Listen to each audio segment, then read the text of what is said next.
Hi guys, welcome to another episode of T's Foam and Terrain and all that.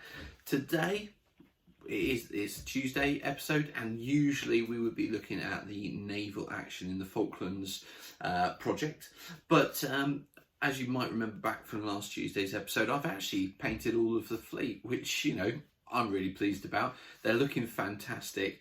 And it sort of left me with nothing to do for that. With that project at the moment. I am currently working on some rules for it, but they take time, so nothing really to show you on that yet.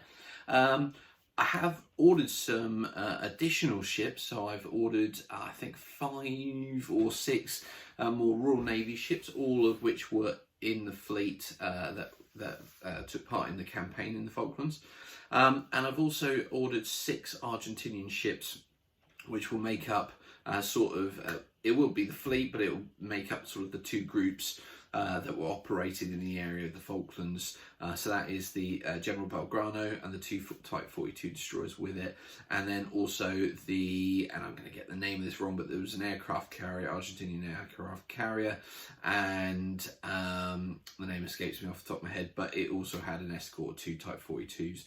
So I've ordered those ships, they're on their way, and once I've got them and I've got the time to do the videos for them, we will have the next episode in that series.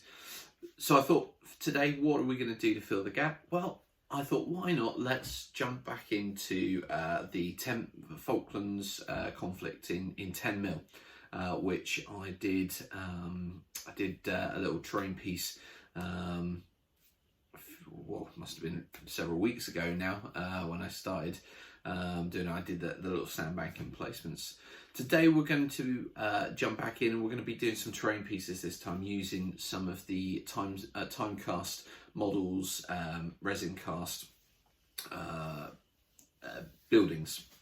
So without further ado, without further delay, we're going to jump back down to the workbench and start looking at how we're going to build this project and how we're going to make it work. So, see you in a second.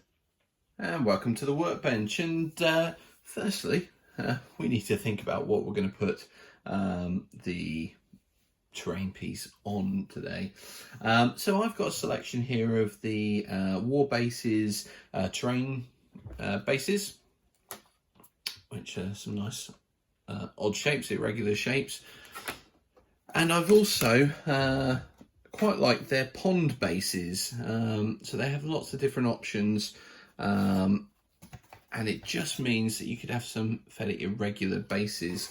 I probably won't use the pond shaped ones for this project today. I think what I'm going to do is probably use one of these smaller bases.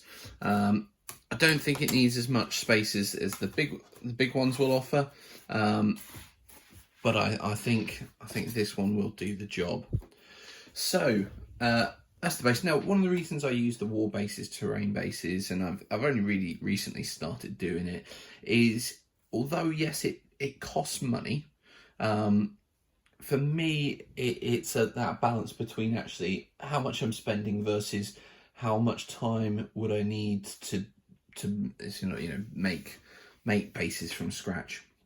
I don't have as much spare material lying around as I used to have, mostly because when we moved house I had to sort of get rid of stuff because we didn't have the space for it. The other thing is I'm working quite a bit. I've got a young child in the house, and all of that takes time away from being able to get out and chop bases up and stuff like that. So for the meantime, these work really well, pre-cut. I'll just pop them off the sprue and off we go. So that's why I'm using these, and they're not that expensive. I think you can get a set for sort of a £5 or something like that. Go check out War Base's website, and you'll see more.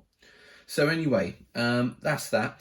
Now for Christmas I got, I was very lucky, I got all of the buildings that, the 10mm buildings that TimeCast do for the Falklands. And one of them was the top Malo House, which, I'll just hold that up, really quite nice. It's a small, simple, looks like sort of corrugated iron sides, and similar roof. Building materials in the Falklands from speaking to my friend who lives out there for 6 months a year.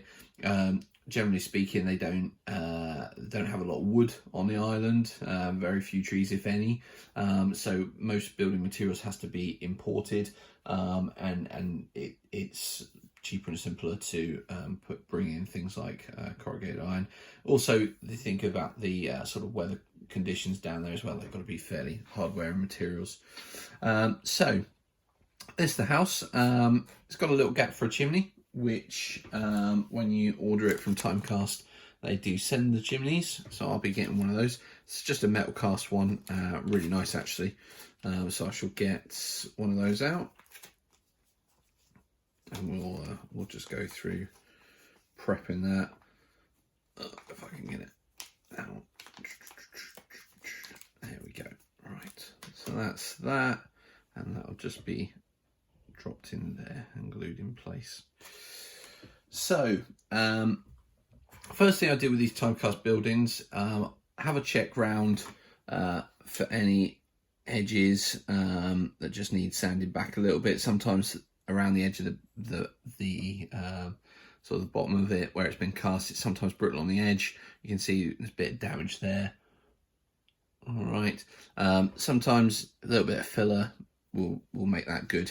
I'm probably going to add a little bit of filler just around the edge of the building, and particularly where sort of you've got this sort of, I don't know, earthy bit on the side where it's been cast, just to, it's quite a sharp drop off, and I want to just smooth that out a bit. So it'll be a little bit of work on there. So I think what I'm going to do, I'm going to work out where I want to place this. I don't think it needs any sanding actually. It's in pretty good nick. It's yeah, the corner's missing there, but that's not a problem. So place that somewhere on the base, something like so. Sometimes I like to put things at an angle on bases rather than have them sort of perpendicular to the edge of the base. I just find it looks a little bit more organic. So we'll pop that like that with the door off to the side like that. Could even play around with it. Maybe have this as the front of the building. Maybe something like that. Gives a little bit of space out the back. Gives a little bit of space on the side, particularly if I'm putting bases on of infantry, stuff like that. So I think, yeah, that looks good to me. The next thing that I'm going to do, yeah, that's all right there. Next thing I'm going to do then is sort out this chimney. Now there is, I don't know if you can see on there, there's just a little bit of flash on the side. So I'm going to get my hobby cutters, and I'm just going to trim that little bit off, much like you would have with metal figures perhaps. Yeah, that looks all right. I mean, there is a mold line on there. If we wanted to, we could just take a hobby knife and scrape those off. I'm going to try to cut that bit off. Let's get a hobby knife and very carefully dragging away from us. We're just going to, yeah, I think it's just where it's cast. If it's been cast as a two-part, the mold's just slipped a little bit. The two halves don't line up. So I think what I'm going to do, how can I hide that? Probably put that on the, right. We're just going to, a little bit down there. Let's try popping that in. Okay. So that does sit in there quite nicely, and that looks okay. I'll just spin this around so you can see it. In fact, actually, let's do a bit of a close-up on this. So all I'm going to do with this chimney is I'm going to take a little bit of super glue. We're going to put, I think, yeah, we'll put it on the chimney here, and just on the sides and on the back. And then we're just going to drop that into place. Make sure it's looks right, square to the building, and then we'll just leave that for a moment, and that will set. Okay, so I'm going to place that back there. Now, while I've got the super glue out, I think I'm actually going to stick this to the base, and this is very simple. We're just going to add a little bit around the outside of the sort of the base of the model. And all being well, we're then just going to place this down where we want it, and then let the glue set. And that should go off quite quickly, should then get a good join. What I find with the super glue, once it's gone off, you can generally pick up the whole base just with the building there. So I'm happy with that. Cool. So the next job then is, as I said, just going to be smoothing off where the earth meets the base. So all I'm going to do is get my friend Mr. Polyfiller, and I'm going to, it's the ready mix stuff again. I think, oh, let's zoom out. So I've already talked about this in another video. It's just the multi-purpose. It's pre-made.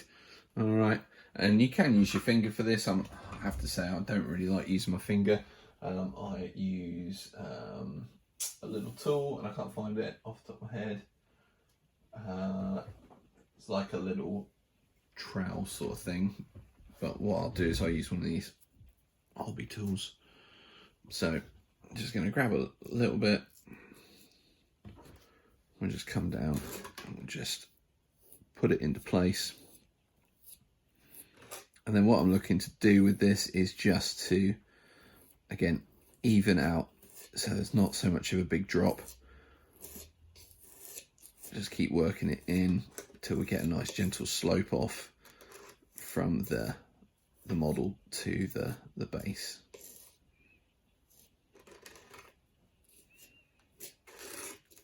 Starting to look the part. So I'm going to go off and finish this, and I'll come back to you when I'm done. See you in a sec. Okay, and that is the filler done. I'll put it on. It doesn't really matter with the Falklands whether it turns out smooth, because the ground is quite lumpy and sort of very uneven anyway. So if you do get some sort of, you know, big little potholes and stuff like that, it doesn't really matter, to be honest. So just bring that in a little bit closer. You can see I've just smoothed it, the transition a little bit better than it was. Along the side here, I've just put a little bit down around the edge of the building. It doesn't have to be particularly high up the building. In fact, better if not. But I think hopefully you'll agree that that looks a little bit better than it did before, and it just sort of looks like it's part of the terrain rather than just something stuck on top of terrain. So I'm gonna let that dry and go hard, and then what I'm going to do is I'm going to get some PVA out and cover the top and put down some sharp sand and taking out most of the big rocks there, and I'll come back when that's done, and then we'll explain what's going to happen next. So see you in a second. And welcome back to the workbench, and here we have the base sanded and primed black. I do apologise for not doing a clip of it sanded. To be quite honest, I've been sort of fighting a lack of time and the weather. Unfortunately, we're supposed to be getting a lot of rain this week, so I've had to sort of work quickly to get things ready to prime them outside in the sort of gaps when it's not raining, and then bring it into the conservatory, open the windows and let the fumes sort of ventilate out while these dry. Now I've primed this morning, left it about 2.5 hours, and that's absolutely bone dry, ready to paint. So the first thing I'm going to do is work on painting the structure of the building, the outside. For this, I'm going to use, again, my cheap acrylic paint. It's a dark grey. You could use any sort of grey, because ultimately what I'm looking to do is create a sort of a corrugated iron sort of look to it. I will be adding a wash to it, and I will be adding some weathering to it as well. So we'll give this a go, see how it turns out, and then we'll come back and I'll go through doing the roof, which I think I might be doing a ready colour, Not sure. I've got to have a think about it, look at some pictures, and see what I come up with. So anyway, I'll paint the structure grey, and then we'll come back. So see you in a flash. And we're back, and as you can see, I put on the grey. Doesn't really matter if it's not so neat. We're going to neaten it up in a minute anyway. I did put 2 coats on in the end. I felt the black was showing through a little bit too much on the first coat. That's not a problem. So just gone over that, and I'm now ready to do the roof, and I think I'll do the chimney at the same time. So for that, again, I'm going to dip into the acrylic paints. I'm going to pick this burnt sienna. I'm just going to go for a red sort of colour. I think I might even do the door the same colour as well. So I'm going to crack on with this, see how it turns out. So back in a moment. And we're back, and I'm really pleased to say the roof has come out really well. I'm going to do a little bit of work on the brick chimneys using my brick recipe that I use for my model railway, which would be just to add a slightly browner colour to it, dab most of it off, and then put a sort of a whitewash on it to get in for the sort of grout, and hopefully that'll look quite good. The next thing I'm going to tackle is the windows. I'm going to use a sort of a set of colours for these. So I'll start off with, again, an acrylic. This is the Cobalt hue from Apple Barrel. It's an American one. And then move on to a cool blue, and then a white to finish with. And my hope is that I'll do it in a way that gives it sort of a reflective look of glass. Yeah, so we'll do that. I will probably also then, once I've done that, tackle the window frames themselves, the door frame, with a white, just to give it a sort of a white wood look, window frames.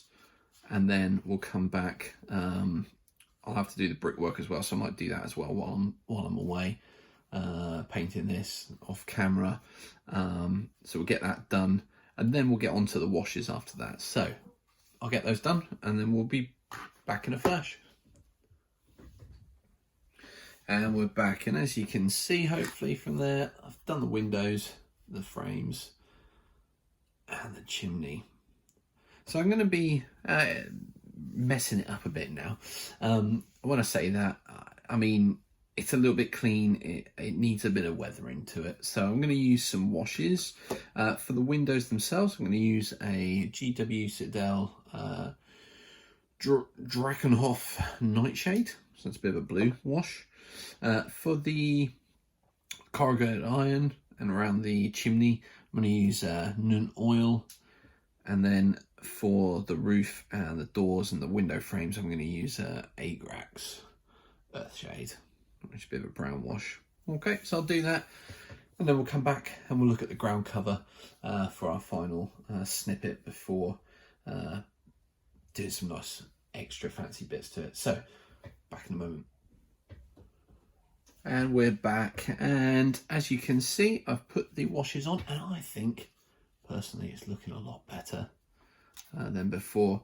It's not quite dried all of it yet, but you can see there's definite dirt, the streaks on there. Again, that's you can create that by thinning the wash down in certain areas or make it thicker in certain areas. You know, there's some panels here that have definitely seen worse times than others. Maybe that's the way they're facing. Maybe they're facing out to sea or whatever. Who knows? But anyway, that's the washes done. Quite pleased with how they've come out.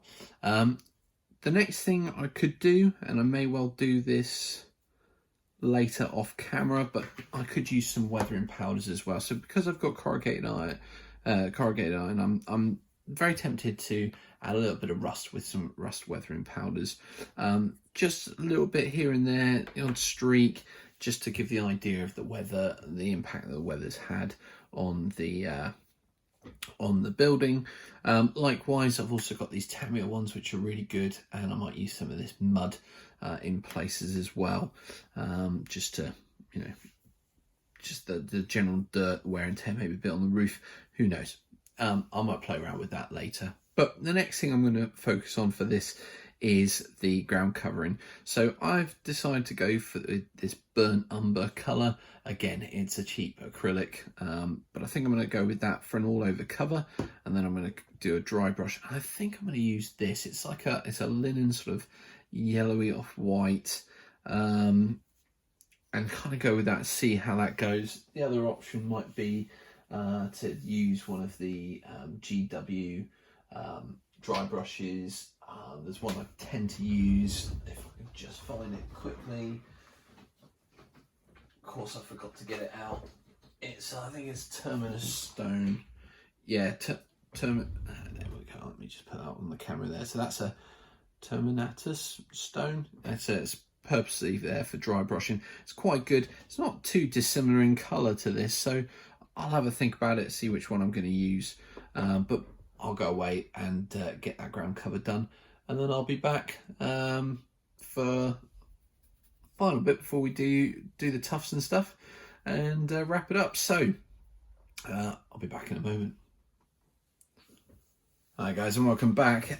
So like all good plans, mine changed a little bit. So I started off with this burnt umber, found that actually it just was a little bit dark as a brown goes for earth colour. I'm sure it will dry perfectly fine. I'll put it around the edges, but generally speaking, I thought it was a bit dark. It wasn't too much off what the black was, the black undercoat. So what I ended up doing, I'll just clear this bench for a second, was to add some chocolate brown into the mix. And again, it's just another acrylic paint. In some areas it was already dry, so I've put it in. You can see I've tried to spread it out reasonably well to give it a feathered look, but that's sort of what I would imagine is the pathway leading up to. It's probably the most trodden area, therefore it's going to be a little bit lighter. But then in other areas where the paint hasn't quite, the burnt umber hasn't dried yet, what I've done is I've gone in and I've just added a bit of the chocolate brown in to just break up the single tones. So the dirt now has quite a few different tones to it, I think, and I think it looks quite nice like that.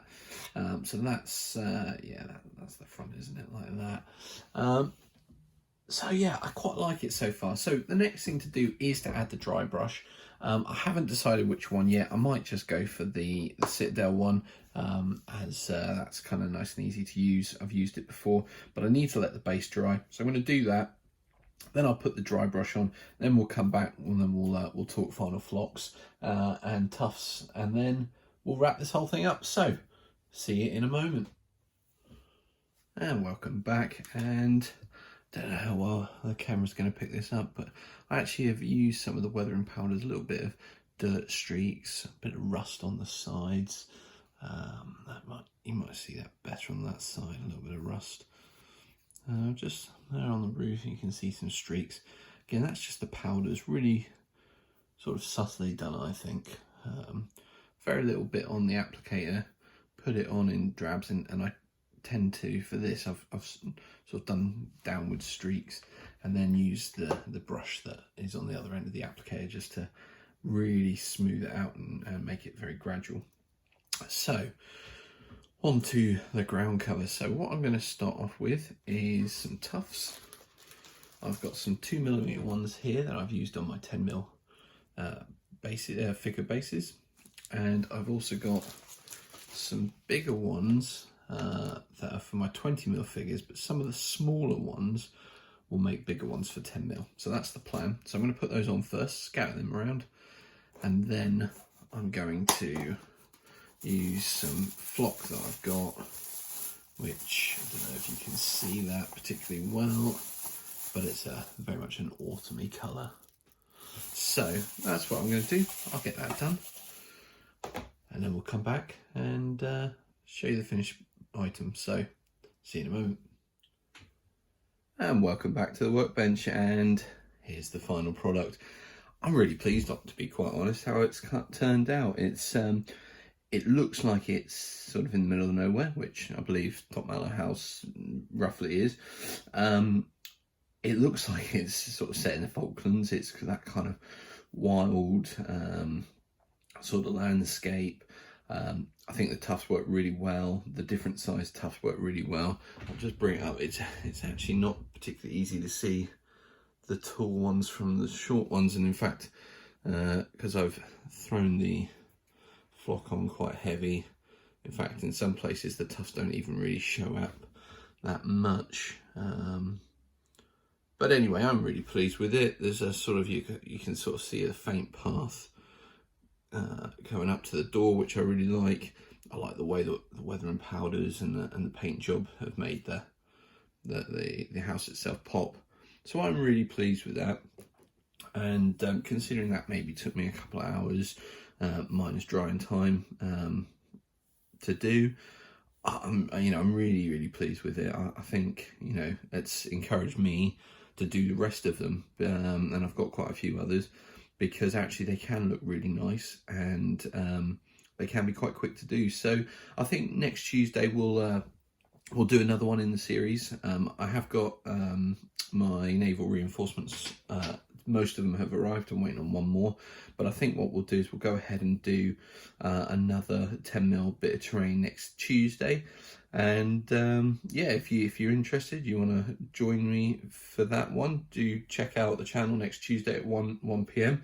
And we'll do some more 10mm Falklands terrain building. So until then, all the usual stuff. If you've liked the video, please give it a thumbs up and a like. If you're enjoying the channel, please feel free to subscribe. It's really good for me. It gives me enthusiasm to carry on. It's good for you because YouTube will tell you when my videos come out. And also, you know, if you've got any comments, please throw them in the comments section below. It means a lot. I enjoy reading them, and I try to respond to every single one. So yeah, as always, thanks for your support, really appreciate it, and we'll see you in another episode very soon. You will take care and stay safe.